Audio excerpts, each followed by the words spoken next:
How to fix don't have any applicable devices linked to MS account on Windows. 1. Check if you are using the right or same Microsoft account. 2.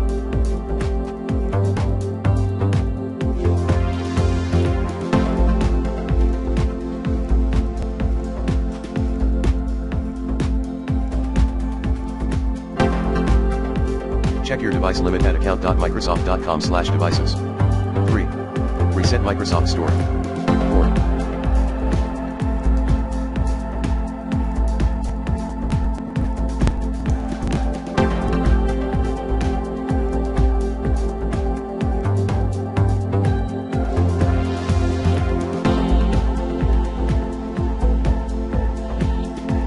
Delete Microsoft Store database files at C Windows Software Distribution Data Store datastore.edb.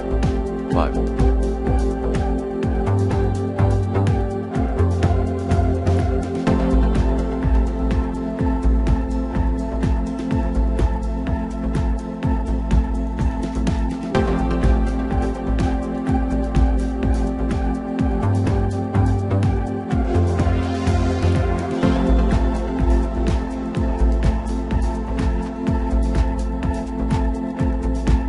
Re-register the store app. Run PowerShell execution policy. Unrestricted atoms package. Disable development mode. Register $env system root. WinStorms manifest.xml command as admin.